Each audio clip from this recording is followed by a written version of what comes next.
SD Negeri Payaman 1 dengan keadaan sehat dan semangat mengikuti kegiatan kepribadian jasmani yang rutenya nanti dari SD Payaman 1 sampai dengan SD sampai rumah makan Deyan.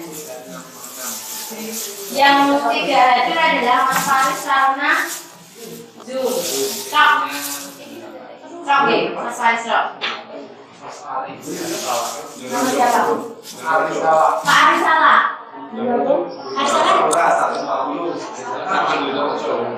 Berapa Mas? 1488. Ya. SPU 98. Ya. Suhu 3654. Oke.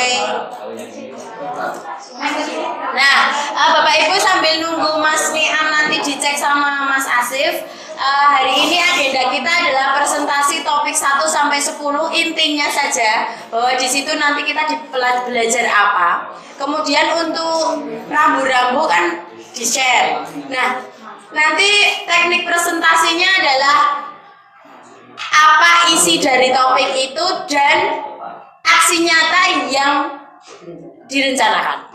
Itu saja. Sebelumnya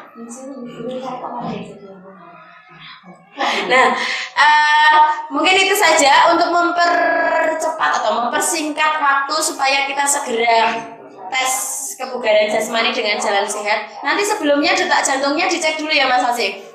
Ya. Nah, monggo Bapak Ibu kita langsung mulai dari topik 1 saja. Sudah ada saudaraku penanggung jawabnya. Silahkan salah satu mewakili untuk presentasi. Apa yang dipelajari di topik itu, garis besarnya saja, kemudian aksi nyata yang direncanakan berupa apa. Monggo, topik 1 kita lihat. Topik 1 siapa sih? Saya malah belum tahu. Mas Asif, ayo presentasi. Aku buka laptop WA langsung nang laptop aku. Jadi suhu tubuhnya langsung tak catat banget. Intinya aja ya Bu. Iyalah, di dalamnya itu apa saja yang dipelajari. Ya, Assalamualaikum warahmatullahi wabarakatuh. Waalaikumsalam warahmatullahi Terima kasih wabarakatuh. atas waktu yang diberikan kepada saya.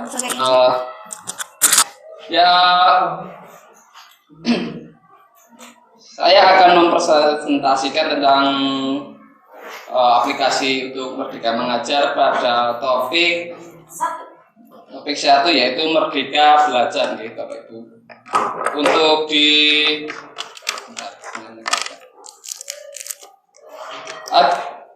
ada beberapa yang kita pelajari di modul 1 yaitu tentang mengenali dan memahami diri sebagai pendidik, mendidik dan mengajar. Di dalamnya itu terdiri dari mendidik menyeluruh, pendidikan selama 1 abad, dan menjadi manusia secara utuh. Nah, kemudian di bab 3 itu yaitu mendampingi murid dengan utuh dan menyeluruh. Nah, di sini ada penjelasan bagaimana sih kita mendampingi murid yang baik dan benar. Di dalamnya ada kodrat murid dan asas trikon. Apa itu? Asas trikon yaitu, nah nanti ada di video sendiri. Kemudian di bab 4 ada modul mendidik dan melatih kecerdasan budi pekerti. Ya, ini yang ditekankan ya untuk di Merdeka Mengajar, yaitu tentang karakter anak. Di sini ada materi menumbuhkan budi pekerti dan teori konvergensi dan pengaruh pendidikan. Kemudian yang modul yang kelima yaitu pendidikan yang mengatakan keselamatan dan kebahagiaan. Nah, di sini kita ada materi tentang bagaimana sih kita mengantarkan murid dengan selamat dan bahagia. Khususnya di PJKI ini kan untuk hal yang terpenting adalah keselamatan anak-anak dalam pembelajaran. Ya, saya kira itu saja, dan untuk aksi nyatanya saya masih bingung, belum beraksi. Ini disuruh bagaimana, kan ini kan ada suruh upload PDF ya Bu Vinda. Untuk Ini kan saya tak lihat coba seperti apa yang disarankan kemarin Bu Vida, kita coba foto terus kita deskripsikan. Tapi di sini kok formatnya harus PDF gitu. Iya. Jadi belum belum convert. Iya. Berarti fotonya itu dikonvert ke PDF terus di aksi nyata ini dideskripsikan gitu. Iya. Terus sebelumnya minta umpan balik ke teman-temannya 1 SD dulu. Jadi itu bentuknya apa jenengan? Artikel atau apa? Nah, artikelnya itu dimintai umpan balik dulu. Nah itu kan buat ngisi aksi nyatanya itu. Iya. Umpan baliknya bebas, bisa tertulis atau bisa pakai form atau mau diunggah di bukti karya, linknya dikasih. Di bukti karya saja malah aman. Langsung kita bukti karya terus linknya disisipkan ke itu apa? Kan di situ misalnya kita ngunggah di bukti karya, terus kan ada link umpan balik. Nah itu di share di sini misalnya nanti ada 5 orang yang udah ngisi. Nah itu sudah bisa diunggah di aksi nyata. Kesimpulan bukti karya ini dicoba aja. Mungkin cukup itu dari saya. Nggak usah ada pertanyaan gitu. Assalamualaikum warahmatullahi wabarakatuh. Oke. Waktunya tinggal 15 menit. Tepuk tangan dulu untuk topik 1. Mas Asif, terima kasih. Kalau untuk gambaran aksi nyatanya mungkin kurang jelas karena belum ada share-sharean bentuknya ya. Nah sekarang nggak masalah, kita ke topik 2. Ada Mas Faris sama Pak Ari. Mboten rawuh semua nggih. Baik, ke topik 3 ada Mbak Ayu sama Mas Rido. Monggo. Salah satu.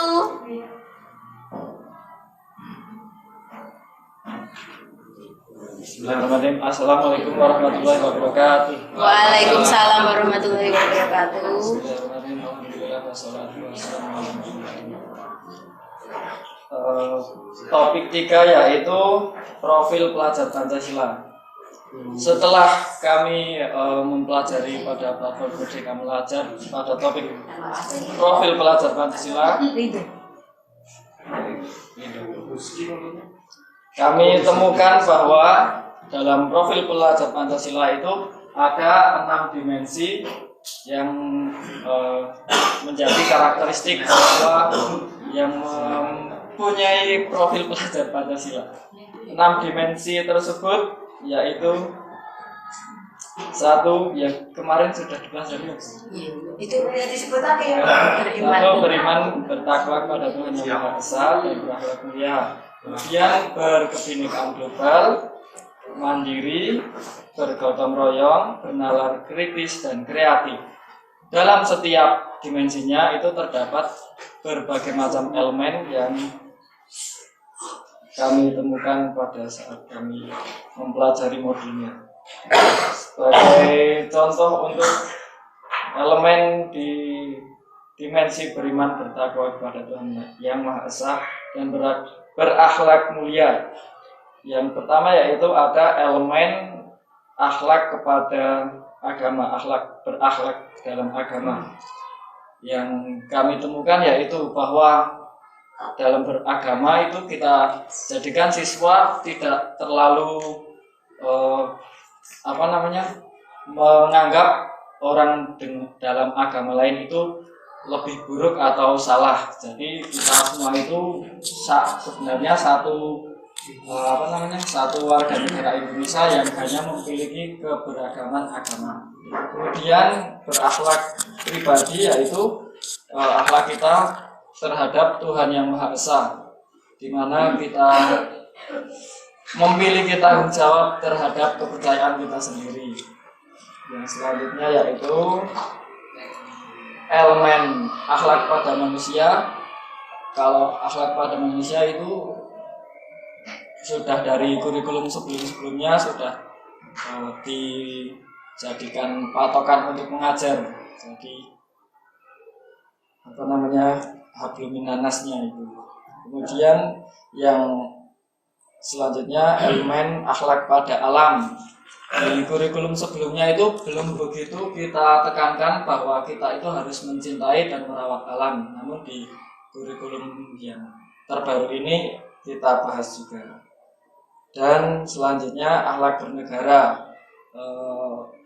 Pelajaran dulu hanya PPKN yang membahas dan mengajarkan anak untuk menjadi pelajar yang memiliki akhlak bernegara. Akan tetapi dalam kurikulum terbaru ini setiap mata pelajaran harus mempunyai muatan bahwa anak itu kita targetkan berakhlak dalam bernegara. Dan dimensi-dimensi lainnya juga memiliki berbagai macam elemen. Nantinya bisa kita pelajari di platform Merdeka Belajar dengan topik profil pelajar Pancasila. Untuk aksinya maaf grogi Bapak Ibu. Untuk aksi nyata yaitu tim kami membuatkan contoh video prosedural pembuatan alat peraga dalam pembelajaran PJOK, yang dimana video prosedural itu akan ditiru dan dicontoh untuk anak dan dikembangkan. Dalam hal itu maka saat anak membuat produk alat peraganya itu mengandung unsur mandiri dan kreatif. Begitu. Sekian dari kelompok kami. Wassalamualaikum warahmatullahi wabarakatuh. Waalaikumsalam, terima kasih. Oke, ternyata bisa. Di kelompok 3 sudah ada gambaran mau buat video prosedural. Oke. Untuk kelompok 4 perencanaan pembelajaran, Mbak Mutia, Dewi tahu ini. Saged ya. Yuk Kak. Assalamualaikum warahmatullahi wabarakatuh. Waalaikumsalam warahmatullahi Di sini wabarakatuh. saya akan sedikit mempresentasikan tentang perencanaan pembelajaran SD, di mana di sini adalah paket A. Di sini ada 3 modul. Modul 1 yaitu kurikulum operasional sekolah pendidikan, di mana isinya itu adalah visi, misi, dan budaya satuan pendidikan. Untuk membuat visi misi tersendiri itu yang kita butuhkan adalah berkomunikasi dengan seperti komite dan satuan pendidikan, seperti maksudnya peserta didik, staf guru, juga orang tua untuk membuat visi dan misi agar tercapainya nanti tujuan apa yang akan disampaikan dari visi misi tersebut. Dan karena kita berada di kurikulum merdeka, jadi pastinya harus ada poin tentang pelajar Pancasila. Yang kedua yaitu lingkungan belajar yang nyaman, di mana kita harus memberikan sebuah pembelajaran yang kondusif.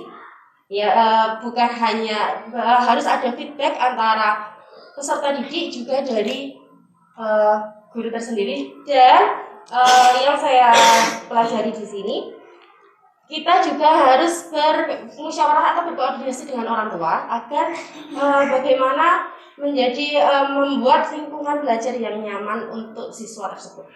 Untuk yang kedua itu ada memahami capaian belajar, di mana di sini memahami capaian belajar itu ada proses berpikir dalam merencanakan pembelajaran dapat digambarkan menjadi 4 tahap.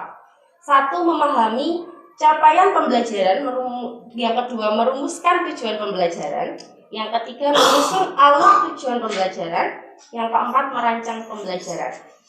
Untuk yang terakhir adalah refleksi dalam pembelajaran SD, di mana kita harus ada refleksi antara siswa dengan guru. Itu yang saya paham. Untuk aksi nyata, di sini saya belum sedikit menguasai Finas. Jadi di sini saya masih bingung antara mau diberikan video atau hanya dokumen dan foto-foto gitu. Nanti tergantung pilih yang mana. Ya itu kan ada milih 2, saya mau pilih 2. Tapi antara 2 itu masih Bingung yang mana ya. Gitu. Mungkin itu saja yang bisa saya sampaikan. Saya akhiri. Wassalamualaikum warahmatullahi wabarakatuh. Waalaikumsalam warahmatullahi wabarakatuh. Terus untuk perencanaan pembelajaran sudah, kita ke asesmen SD. Ada Mbak Putri sama Bu Tustuti. Monggo Mbak Putri. Assalamualaikum warahmatullahi wabarakatuh. Waalaikumsalam warahmatullahi wabarakatuh. Sebelumnya mohon maaf Bapak Ibu, saya akan menjelaskan tentang asesmen SD menurut pemahaman saya setelah mempelajari di PMM. Jadi tujuan asesmen itu adalah untuk mencari informasi apakah metode belajar yang kita berikan kepada murid itu sudah baik atau belum, dan untuk mencari solusi jika metode pembelajaran yang kita berikan kepada murid itu kurang tepat. Kemudian ketika kita akan melakukan asesmen, yang pertama kali adalah melakukan asesmen diagnostik, yaitu atau asesmen awal pembelajaran. Tujuannya untuk bukti atau informasi memahami proses pembelajaran yang akan sedang dan telah berlangsung. Kemudian pada asesmen terdapat 3 pendekatan. Yang pertama ada asesmen diagnostik tadi yang awal, kemudian yang kedua ada asesmen formatif, dan yang ketiga ada asesmen sumatif. Di dalam asesmen itu ketika sudah pendekatan 3 pendekatan itu dilakukan, ada beberapa teknik dalam asesmen yang perlu dilakukan. Tapi untuk tekniknya saya lupa, jadi mohon maaf jika tidak saya jelaskan. Kemudian nanti di akhir asesmen itu harus ada umpan balik antara guru dan murid, seperti itu Bu. Ya. Terima kasih. Untuk gambaran aksi nyatanya? Belum. Oke. Baik.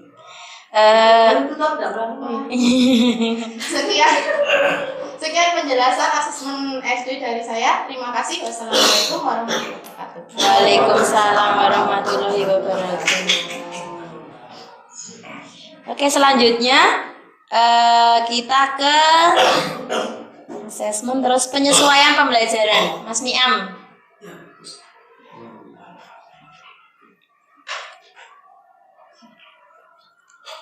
Ya, Assalamualaikum warahmatullahi wabarakatuh. Waalaikumsalam warahmatullahi wabarakatuh. Selamat pagi. Selamat pagi. Oke, hari ini saya akan sedikit menjelaskan tentang penyesuaian pembelajaran dengan kebutuhan dan karakteristik pada murid SD. Ya, di situ ada 3 modul, yaitu modul 1 memahami murid SD. Dalam modul ini guru belajar akan proses mengatasi tantangan akan perbedaan kebutuhan dan kemampuan peserta didik sehingga dapat mencapai tujuan pembelajaran yang telah ditetapkan. Jadi di sini nanti guru diharapkan bisa membeda-bedakan, memetakan kebutuhan siswa dari mungkin dimulai dari kalau guru olahraga mungkin dari kemampuannya, ya. Jadi yang belum bisa melakukan sesuatu, melakukan itu, dan yang sudah bisa mungkin nanti dibedakan, terus nanti agar mencapai tujuan yang sama. Untuk modul yang kedua yaitu persiapan pembelajaran berdiferensiasi SD. Ya, guru perlu menselaraskan materi dengan kebutuhan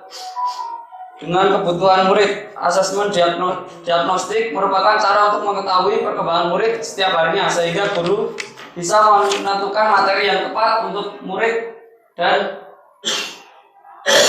di pembelajaran selanjutnya.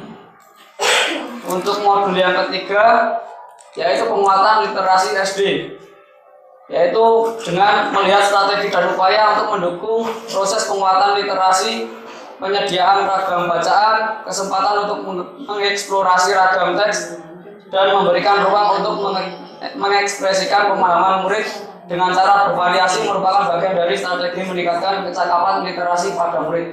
Jadi di sini kita sebagai guru wajib memberikan ruang yang banyak untuk mendukung literasi. Contohnya kalau pagi disuruh, misal kita diadakan pojok baca, kita bisa merangsang anak untuk membaca, terus memahami apa yang akan kita pelajari selanjutnya. Mungkin itu saja yang bisa saya sampaikan. Apabila kurang, aksi nyatanya belum masih bingung Bu. Oke. Mungkin itu saja yang bisa saya sampaikan. Apabila Ada kurang lebihnya mohon maaf. Wabillahi taufiq wal hidayah. Wassalamualaikum warahmatullahi wabarakatuh. Waalaikumsalam warahmatullahi wabarakatuh. Oke, ya, apa? Selanjutnya adalah topik proyek P5 penguatan profil pelajar Pancasila kepada Mas Angga atau Mas Bagus, dipersilahkan. Oh, Mas Angga saja. Oh. Loh, tadi datang ya?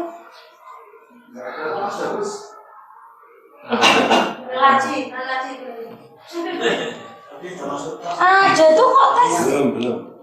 Mas Bagas. Oh, Mas Bagas.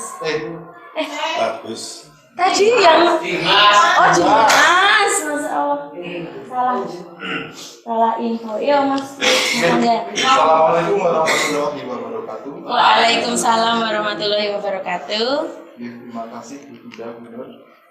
Hari ini saya akan membawakan sebuah tajuk Rotok cepet piye to selak jalan. yang berjudul Pelajar Pancasila.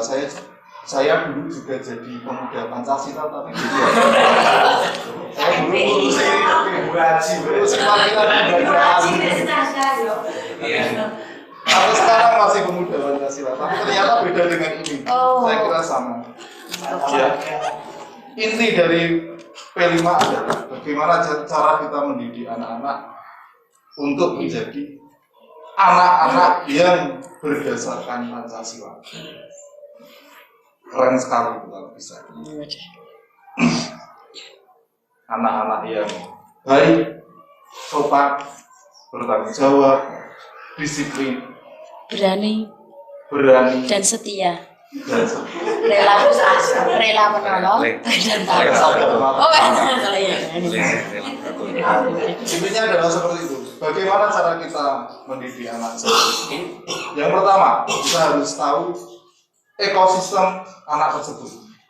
Misalnya dari terminal atau dari pondok atau dari kalangan terpendidik atau dari kita, ya agak rumit sih. Satu kelas kan heterogen ya. Tidak bisa homogen. Kita harus mendatangkan orang tua. Bapak ini seawak patungan. Makan bawa sarung. Beda nanti kita penanganannya. Kurikulum merdeka. Kita harus merdeka. Apakah kurikulum merdeka? Merdeka harusnya.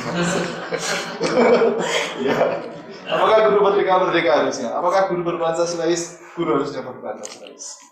Nanti akan turun ke anak didik kita. Ya, seperti itu aja. Aksi nyata belum, karena sangat prosesnya mungkin agak lama, kompleks ya ini, karena menyangkut Pancasila dasar dari negara kita. Gitu aja, terima kasih Mbak Indah. Ya. Ya, mungkin ada satu pertanyaan yang intinya adalah dari Pancasila itu sendiri. Apa sih pencapaian tertinggi guru terhadap siswa sekolah dasar? Intinya seperti itu. Nanti akan kita lihat dengan kurikulum merdeka dengan formula ini, apakah kita bisa mencapai itu. Ya, seperti itu saja. Terima kasih. Assalamualaikum warahmatullahi wabarakatuh. Saya tidak usah panjang Waalaikumsalam warahmatullahi wabarakatuh. membatasi. Padahal saya udah bikin catatan banyak. Waduh, luar biasa. Aksi nyatanya? Oke. Kompleks sekali. Justru kalau kompleks itu malah banyak pilihan aksi nyata. Iya, karena alurnya dari kita mengumpulkan orang tua. Kita lihat dulu orang tuanya seperti apa. Terus kita cocokkan dengan anaknya, kan kita harus dengan anaknya. Kalau di PJOK kalau turnamen itu kan bisa dilakukan oleh semua sekolah. Itu termasuk salah satu proyek bisa dijadikan proyek P5 atau tidak? Tidak. Oh, tidak bisa. Karena di turnamen itu ada aturan. Oh gitu ya. Aturan yang harus dipatuhi. Berarti itu tidak merdeka ya? Tidak. Kemerdekaannya kurang. Karena ada wasit, ada peraturan yang berbeda. Oh gitu ya. Oke, thank you. Berarti harus membentuk keyakinan kelas tersebut. Ya, baik, kita lanjut ke materi selanjutnya. Terima kasih P5. Memang P5 itu kompleks, tapi kalau kita sudah bisa mencari akar apa ya? Bukan akar permasalahan ibu. Apa ya? Aset. Setiap sekolah punya asetnya, kelebihannya masing-masing. Terbentuk Pancasila. Dia nggak sendiri langsung mengerjakan dia mungkin berkelompok. Oke. Sudah jadi ya? Iya. Itu budaya berarti Bu. Nanti ada hubungannya dengan budaya positif. Nah, berarti ada hubungannya dengan materi berikutnya yaitu topik 8, disiplin positif antara Bu Sri Suharti dan Pak Asruri. Ada yang mau presentasi? Belum. Ya, mohon maaf. Anjir. Saya tidak berangkat. Oke. Belum tahu informasinya. Pak Asruri gimana Pak Asruri? Oke, nggak apa-apa, kita semangati dulu Bapak Ibu. Nanti bisa kolaborasi. Sambil ini mohon maaf untuk kelompoknya saya jangan tua semua, dikasih yang muda. Kan jenengan masih berjiwa muda Bu. Jiwanya saya tua. Iya, nanti bisa dibantu dilukir gitu. Ya. Iya, ditinjau kembali. Sama sekarang kita lanjut ke topik semangat guru. Ada Pak Sumantri, Pak Ciptoning, dan Pak Zainuddin. Ada yang mau presentasi? Pak Zainuddin ya. Mau ke Pak Zain? Assalamualaikum warahmatullahi wabarakatuh. Waalaikumsalam warahmatullahi wabarakatuh. Ibu yang kami hormati, pada kesempatan yang ini kita mencoba menyampaikan atau meringkas satu tema yang terkait dengan semangat guru 2. Semangat guru itu terkait dengan keterampilan non teknis. Intinya adalah bagaimana kita sebagai guru bisa memberikan motivasi kepada anak-anak untuk berani. Sehingga yang diharapkan adalah muncul kreativitas serta inovasi. Kemudian kita sebagai guru harusnya menjadi coaching. Ada coaching dan kunci ya. Ya, koci ya. Pembinaan itu nanti adalah di pembinaan dan komunikasi. Nah, ada 3 tema yang sempat kita pelajari. Yang pertama adalah kreativitas dan inovasi, yang kedua berpikir kritis dan menyelesaikan masalah, kemudian yang ketiga pembinaan dan komunikasi. Kreativitas dan inovasi ini adalah berpikir divergen dan konvergen. Ya. Divergen maksudnya adalah kita memberikan kesempatan kepada anak didik kita untuk menyelesaikan satu persoalan, berpikir dengan banyak pendekatan atau observasi. Kemudian konvergen itu memilih salah satu dari beberapa pendekatan untuk menyelesaikan masalah itu dikaitkan dengan data-data yang bisa didapatkan. Kemudian yang kedua adalah berpikir kritis dan menyelesaikan masalah. Diharapkan kita sebagai guru bisa menggali kepada anak-anak untuk berani mengungkapkan gagasan-gagasan baru serta berinovasi. Ini adalah menyelesaikan masalah. Anak-anak dituntut untuk kreativitas, jangan terlalu banyak ditekan. Yang ketiga, pembinaan dan komunikasi. Kita sebagai coaching itu membangun trust, kemudian kompetensi yang tinggi sehingga anak-anak percaya dengan kita. Kemudian kita harus bersedia mendengarkan, masing-masing anak punya persoalan yang berbeda-beda, dan bagaimana memberikan pertanyaan-pertanyaan yang sifatnya bisa menggugah, memberdayakan anak. Saya kira demikian yang bisa kita sampaikan. Assalamualaikum warahmatullahi wabarakatuh. Waalaikumsalam. Pak, gambaran aksi nyatanya sudah ada belum? Nanti gambarannya gini, bisa nunggu dari guru penggerak itu akan memberikan materi coaching ke Bapak Ibu. Loh, berarti kalau nggak saya Pak Ansori. Nanti coaching itu adalah pendekatan penyelesaian suatu masalah melalui metode coach and coachee atau kalau kita bicara dari hati ke hati itu bisa sesama rekan guru atau kepada murid. Jadi aksi nyatanya itu adalah coaching yang dilakukan dengan murid atau gurunya. Itu bisa berbentuk video. Saya punya contoh videonya, tapi kita bahas di materi, masuk di materi minggu depan, nggih. Seperti itu nggih. Itu untuk gambaran aksi nyata coachingnya sudah ada. Jadi ketika nanti Bapak Ibu itu aksi nyatanya bisa ke muridnya, juga bisa ke teman-teman sesama guru. Iya, teman sejawat. Begitu nggih. Bapak Ibu terima kasih Pak Zainuddin, luar biasa. Oke, terakhir sebelum kita take action ke Jalan Sehat Kebugaran Jasmani, ada materi asesmen diagnosis literasi awal. Monggo kepada yang bertugas dipersilakan maju ke depan. Mas Dimas sendirian nih. Oke. Assalamualaikum warahmatullahi wabarakatuh. Waalaikumsalam warahmatullahi wabarakatuh. Sebenarnya saya akan menyampaikan topik yang 10 yaitu asesmen awal literasi pembelajaran. Apa itu asesmen awal pembelajaran? Adalah pengambilan data kemampuan awal peserta didik di awal tahun ajaran baru. Tujuannya untuk pemetaan dan mengetahui kemampuan dasar dan kebutuhan peserta didik. Dalam aplikasi KM itu ada 2 modul, yaitu modul pertama yaitu mengenal asesmen awal pembelajaran literasi kelas awal. Dengan ada 2 materi, yaitu dengan kurikulum merdeka dan dengan metode EGRA. Kalau kurikulum merdeka lebih memaksimalkan potensi yang unik pada setiap peserta didik. Kalau metode EGRA lebih untuk meningkatkan kemampuan secara sistematis. Lanjut ke model yang kedua yaitu melaksanakan asesmen, yaitu ada 3 materi. Yang pertama melaksanakan asesmen baca di kelas awal adaptasi dengan EGRA. Yang kedua asesmen membaca di kelas awal adaptasi Pratam. Yang ketiga mengolah dan menyikapi hasil asesmen awal pembelajaran. Yang pertama melaksanakan asesmen membaca awal adaptasi EGRA, yaitu kita guru menunjukkan suku kata dan huruf. Yang kedua asesmen membaca di kelas itu di kelas awal dengan adaptasi Pratam dengan 5 komponen, yaitu dengan huruf, suku kata, paragraf cerita dan cerita pendek. Yang ketiga mengolah dan menyikapi hasil asesmen awal pembelajaran dengan melakukan strategi pembelajaran terdiferensiasi dengan mengasih pelajaran dan bimbingan yang sesuai dengan kemampuan karakteristik unik setiap peserta didik. Cara menyikapi dan hasil asesmen awal pembelajaran yaitu ada 3. Yang pertama menyelesaikan ruang lingkup materi pembelajaran, yang kedua menyelesaikan proses pembelajaran, yang ketiga menyelesaikan progresi belajar.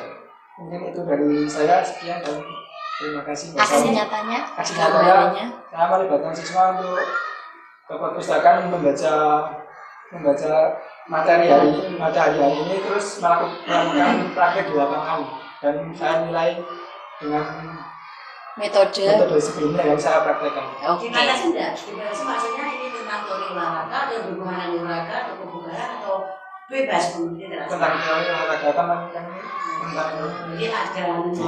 Oke. Itu jenengan di kelas berapa? Kelas kemarin yang saya praktekkan kelas 2. Kelas 2. Oke. Jadi kan kita sudah tahu mana yang ada yang belum bisa baca nggak? Ada. Oh ada, ketahuan. Berhasil Berhasil ya. Iya. Baik. Terima kasih. Berarti tinggal eksekusi pembuatan pelaporan aksi nyatanya. Sudah. Oke. Kok nggak di share di grup? Tapi cuma foto. Oh belum, artikelnya belum diceritakan. Oke. Baik, Bapak Ibu, untuk pemaparan materi atau bahan kajian topik 1 sampai 10, alhamdulillah untuk KKG PJUK sudah selesai. Dan Bapak Ibu dari presentasi teman-teman yang maju tadi cukup ada gambaran nih, sudah ada kejelasan. Oh ternyata di topik itu yang dipelajari ini. Tinggal yang belum ada gambaran jelasnya adalah aksi nyatanya. Beberapa teman masih mengalami kebingungan secara prosedural. Mungkin insya Allah kalau prosedurnya sudah mudeng, tinggal eksekusi jadi. Karena untuk KKG kelas yang lain juga sama prosesnya karena waktunya sama, jadi tidak ada contoh yang dari produk secang yang bisa di-sharekan, kecuali nanti coba Bu, nanti kalau dari penggerak kesepakatan saja mungkin bisa sebagai contoh acuan. Nah seperti itu. Kemudian karena pemaparan topiknya sudah selesai, kita lanjut ke acara berikutnya ya Bu, yaitu tes kebugaran jasmani melalui jalan sehat. Berarti prosedurnya belum menyalakan data, Oke, yang akan datang. Untuk yang akan datang, maksudnya ini tadi kan Iya. harus mau tidak mau, suka tidak suka, ya Harus relasi itu selesai. kan ada. Oke. Nanti bagaimana nanti apa ini Mbak Pindah sendiri yang akan menggiring atau memberikan contoh, men-share di grup KKC Penumpang Ciosa, atau nanti teman-teman yang sudah bisa itu tadi pesta-pestanya koyo opo coba diselesaikan, kemudian di-share di grup Ciosa. Nah itu akan nanti sinau bersama. Ya misalnya yang belum ada aksi kan ada gambaran. Oh dia sini toh dan sebagainya. Artinya nanti ini proses. Kita akan bicara hasil. Iya. Kita sudah proses dulu. Oh, Karena iya. hasil itu tidak cukup kita belajar 2 bulan. Tidak cukup. Ya, tidak cukup ya. Makanya kan kita sambil berjalan, sambil buka-buka literatur, sambil buka-buka referensi. Nah nanti yang sudah ada, yang sudah ada aksi, tolong di-sharekan. Jangan takut salah, jangan takut tidak benar. Betul, Bu. Ya, jadi untuk teman-teman dan ini kita tetap belajar tentang sejawat. Ya, kalau Bapak Ibu semua ini nanti tanya kepada Mbak Pindah, atau mungkin tanya-tanya kepada saya, barang aku dulu. Ya, karena kan aksi yang akan kita menjadikan. Nah, silakan ini. Boleh, Ibu. Jadi nanti teman-teman, gambaran dari apa yang dipelajari di topik mau diimplementasikan ke wujud realnya apa, itu diunggah di bukti karya. Nanti di bukti karya, kalau sudah diunggah kan ada link umpan balik. Link umpan baliknya itu di-share di grup ini. Supaya nanti bisa dirangkum oleh jenengan. Nah setelah itu baru bisa masuk ke aksi nyata. Apapun hasilnya itu di-convert ke bentuk PDF supaya bisa muncul di aksi nyatanya. Apabila jenengan masih mengalami keraguan atau kebingungan dalam mengunggah di bukti karya dan menuju ke aksi nyatanya, kita bisa diskusi seperti itu, mau baik melalui WA atau mau Gmeet atau ketemu langsung. Bu, saya punya bahan seperti ini, apa hal yang harus saya lakukan selanjutnya? Tapi kan setidaknya dari jenengan itu sudah ada bahan-bahannya ya Bu. Iya, itikad baik ya. Itikad baik itu ibarat membangun rumah itu sudah beli bahan-bahan dan sudah punya gambaran omahnya arek diapake begitu. Nah, mungkin begitu Bu. Ya, sebagai motivasi. Jadi Bisa untuk titik minggu depan apa titiknya? baik, minggu depan berarti kita sudah bisa saring share aksi nyata nggih. Di sini nanti kita kumpul membahas apa? Baik, untuk selanjutnya adalah membahas persiapan membahas aksi nyata yang bisa diterapkan di sekolah masing-masing. Kegiatan aksi nyata yang mungkin bisa diterapkan di sekolah masing-masing. Atau begini teman-teman mungkin ya, karena teman-teman juga saya amati jualin barang baru ya, barang baru yang kalian setelah membaca, kemudian ada contohnya, kemudian Bapak semua itu harus memahami ini untuk siapa, untuk apa dan sebagainya. Nah, setelah menemukan ibu bapak ragu, silakan nanti ke Mbak Pindah. Ini punya gambar ini, ibuin kok saya seperti ini. Ini tolong ini tolong ini dikoreksikan ya supaya kami bisa memperbaiki atau sedikit pun ditambah supaya kami bisa mengembangkan pengembangan kami gitu ya. Jadi teman-teman seperti itu siap ya Mbak Pindah ya. Jadi tidak Mbak Pindah yang selalu memberikan umpan-umpannya, tapi teman-teman itu sudah bawa teri, bawa resi, apapun setoran ya, harapannya nanti untuk memantik itu dapat paus begitu ya. Minggu depan ada mapsi Bu. Ada mapi ya? Iya. Kita ada situasional nanti masalah ya tentang situasi Mas. Membaca keadaan ya. Kalau sekarangnya longgar, kita percepat saja, tidak masalah. Di teman-teman kelompok kakak itu kalau lebih cepat kemudian paham, kan besok tinggal nyantai kita begitu. Tapi kalau kita terlalu santai, ya kita dapat pengumuman target, kita akan sinau terus. Nah, kapan kita akan ke anak? Nah, kita akan sinau sendiri saja masih repot. Dan untuk itu silakan teman-teman ya. Itu sepertinya guyon-guyon kita ditensi kok dulu rapopo bisu-bisu. Begitu Bu, terima kasih motivasinya dari Bu Nur Hayati. Mungkin tepuk tangan terlebih dahulu sebelum kita melanjutkan acara berikutnya. Karena waktu sudah menunjukkan pukul 10.20, ini sudah terlambat 20 menit dari acara Bu.